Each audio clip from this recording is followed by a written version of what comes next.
Saan mo dyan? Dito po.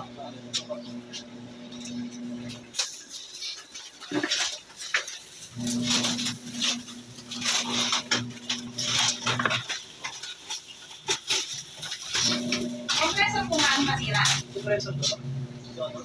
Ay, paano po yun? Para sa inyong 4K, di ba may warranty yung compressor? Yung sa 4K po, po yung sa mismong shop driver. Kasi kung Parang default ko dyan. may pinahal niya. Yung sa compressor po, yung sa compressor po niya. Yung sa compressor po. Yung sa compressor ang sa warranty. Tapos yung sa label po, yung palimang yung SR, yung 4,500. Shop level. Mga label, yung sa label na po tayo. Mga ginagawa ng material sa mag-reprocess po. Pero kung halimbawa na, na walang warranty ang compressor, magkano siya? Hindi ko naman wala naman kung magkano price. Siguro mga plus kung hindi warranty ko siguro mga magkano pa ako. Hindi ko sure mo, may siguro mga 4,000 month, 5,000. Mahal kasi pa mo. Hindi, 4,000 sa compressor plus 4,000 labor. Okay. Kaya warranty ko, kaya wala pa. Bisa pinakalista ka na.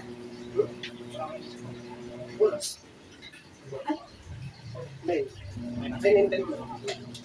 Hindi ko ba isa? May tapos sa school. Yung retraining pa na. Pero pag sa...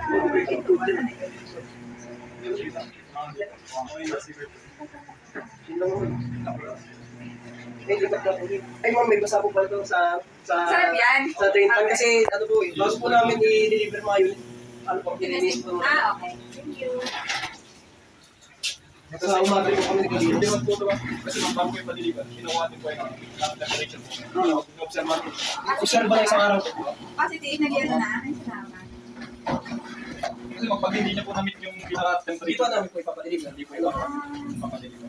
Yung pinaka-technician po na gumagawa dun sa ng mga rep po, hindi niya po ipapadeliver kapag hindi na-meet nito yung tamang temperature. Ayun dun sa tinetest ng makaraan.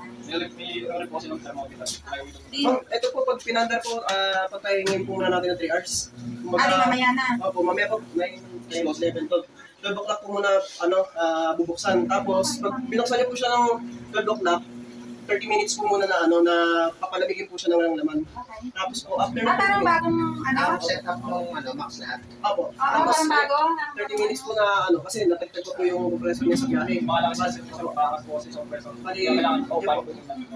Mamaya gabi na natin. 30 minutes po muna na papalamigin ng walang laman. Tapos, after ng 30 minutes, pwede nyo na pong lagyan ng laman. Tapos, kung gusto nyo po ibabaan yung setting, nasa inyo na po yun. Pero pwede rin naman po nandun, no? Pag nag-ano po kasi, pag nag-temperature reading po kami, yung, kumbaga, pero pag temperature reading po, minamax po yung yung sa yung setting niya po, para po malaman po hanggang gano'ng kataas yung yung inaabot. Siya. So, yun na guys. Ang aming rep na ikalik Huli nga po after sir, 2 weeks. naihabol ngayon yan kasi tawag dito, ngayon Sabado talaga dapat walang mag-deliver. Kasi sabi niya po, di ba sir, Saturday lang, oo. Day off namin Saturday, Sunday lang. Kaya kinoment niya dun sa ano eh. Kasi yun nga, may tumawag na sa akin, kaya lang nagtunga. The next day. Yan. So guys, eto na po yung ref. Ito na yung freezer niya. So, ayan. Bumalik na yung dati niyang lamig. Ayan, kung nakikita niyo, umuusok-usok pa yan. So, eto. Nag-try na ako magdamag. Ayan, nakabuo na siya ng yelo. So, ibig sabihin, okay na ulit ang kanyang freezer. Tapos, eto, ayan, nagmo-moist na ulit ang loob. At naging okay na talaga siya. Ayan, kung nakikita nyo, medyo moist-moist pa yan. So, talagang bumalik na siya sa dati. Kaya maraming salamat. Nagbayad kami ng 4,000 pesos. Para yata sa labor yon. Kasi sabi nila, yung compressor daw is kasali pa sa warranty. So, nagbayad kami ng 4K pero okay na rin. At least hindi kami nagpalit ng ref. Kasi, syempre, mas mahal pa rin kung bibili ka ng bagong ref. So, yun lang, guys. Ayan, gawa na ulit si Kondura.